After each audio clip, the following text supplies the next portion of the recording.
In today's video, we're going to be looking at what if World War II had never happened. And I'm not talking about a scenario where the outcome of the war is different or one of the Axis powers wins. No. This will be an alternate timeline where World War II was never fought.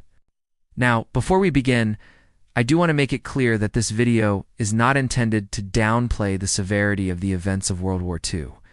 The war was one of the deadliest conflicts in human history and had a profound impact on the world. However, as a history lover and someone who's been studying the war for years, I can look at the war from a different perspective and imagine how things could have turned out differently. So with that being said, let's take a look at what would happen if World War II was never fought. After the First World War, the victorious Allies divided Germany into several occupation zones, each controlled by one of the four major powers. France was initially given control of the Western Zone. But after the Germans assassinated a French politician who supported the treaty with France, they decided to trade their zone with Britain. This caused some concern among the British, but ultimately they were happy to accept the offer. The reason why Germany was divided up like this was to ensure that the country was able to pay back the reparations they owed to the Allies. Germans had already begun paying back their debt to the Allies when the Great Depression hit. This caused the German economy to collapse, and they were no longer able to make their reparation payments. In fact, during the Depression, Germany received more aid from the Allies than they gave to them. In the alternate timeline we're discussing today, the German economy does not collapse due to the actions of Adolf Hitler. After the Treaty of Versailles was signed, Adolf Hitler began plotting to overthrow the Weimar Republic and establish a new government. In our timeline, he successfully led a small group of Nazis to power and became the Chancellor of Germany in 1933. However, in this alternate timeline, Hitler's group was caught before they were able to take over the German government. This caused the Nazi Party to become outlawed, and many of their leaders, including Hitler, were sent to prison. Hitler spent the rest of his life in prison, writing books and giving speeches to anyone who would listen. He died in 1945 without ever achieving power. With the Nazi Party out of the way, the rest of the Weimar government collapsed, and the German people voted for a new government. They ended up voting in the Christian Social Union as their new government, and they would go on to rule Germany for the next 60 years. Throughout Europe, the other countries were recovering from the damages of the First World War. Italy had suffered greatly during the war, and their economy was still struggling to recover. Many Italians felt that the Treaty of Saint-Germain was unfair, and they had every right to be upset. The treaty had stripped away almost all of their territorial gains from the war, and they even lost their overseas holdings. Additionally, they were forced to pay reparations to the Allies, which put a huge strain on their economy. However, not everyone in Italy was unhappy with the current state of affairs. Benito Mussolini, the leader of the National Fascist Party, believed that Italy should not only reclaim the territory they lost in World War I, but also expand their empire to become the dominant Mediterranean power. Support from the military and big business. Mussolini led his Black Shirt militia on a march to Rome, and the King of Italy appointed him as prime minister. Mussolini quickly set about restructuring the country along fascist lines. He established a totalitarian dictatorship, suppressed all opposition to his regime, and embarked on a massive program of public works in order to create jobs and stimulate the economy.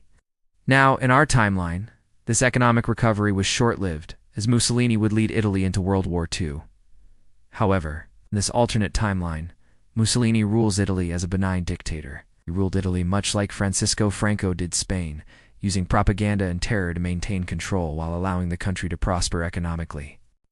While Mussolini was able to grow the Italian economy, he didn't want to stop there.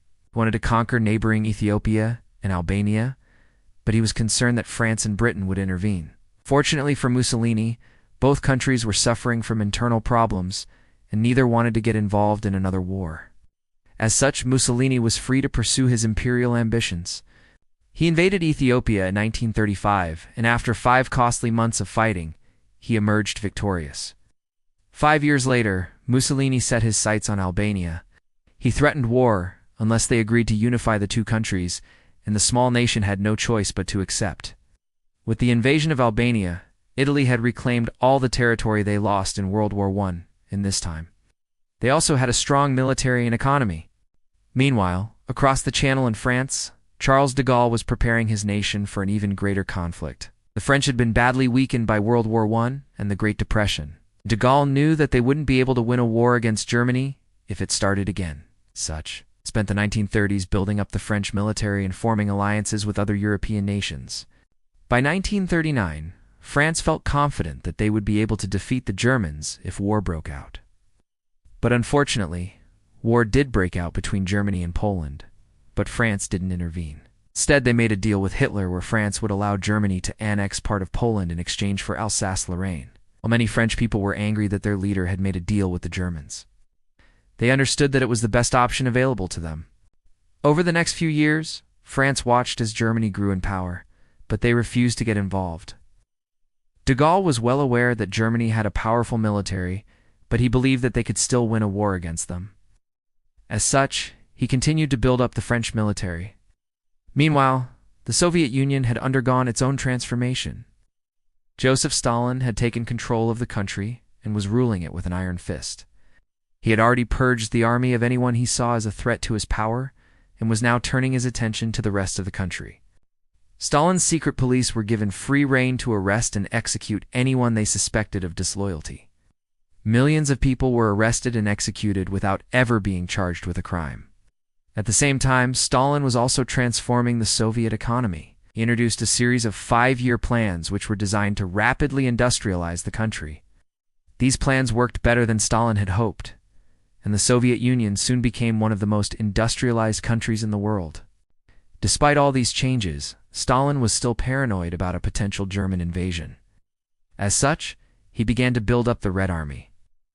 By 1939, the Red Army was one of the largest armies in the world and was well equipped to defend the Soviet Union. In 1939, Germany and the Soviet Union signed a non-aggression pact. This surprised many people as the two countries had been natural enemies since the Russian Revolution. However, both Stalin and Hitler had good reasons for signing the pact.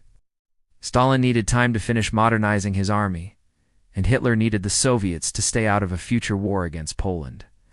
As the 1930s came to a close, Europe was on the brink of war. But unlike our timeline, Germany and the Soviet Union were not allies.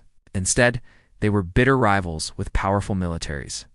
France and Britain were still neutral, but they were beginning to form alliances. The French had formed a strong alliance with the Soviet Union, while the British were forming one with Poland. In 1939, Hitler decided to test the resolve of the French and began making threats against them. He demanded that they cede the region of Alsace-Lorraine back to Germany or face war. The French were outraged by this demand, but they knew that they couldn't win a war against Germany. As such, they were forced to accept Hitler's demands. Within a year, Germany was at war with Poland. But unlike our timeline, they were facing a united Poland with the support of France and Britain. The war was far from over, but it was clear that Germany had made a grave mistake by invading Poland. They had not only made powerful enemies in France and Britain, but they had also angered the one nation that could end their war in a single day, the Soviet Union. And that's where we'll end this alternate history. If you enjoyed the video, then please be sure to leave a like. Also, if you want to see more videos like this, then consider subscribing.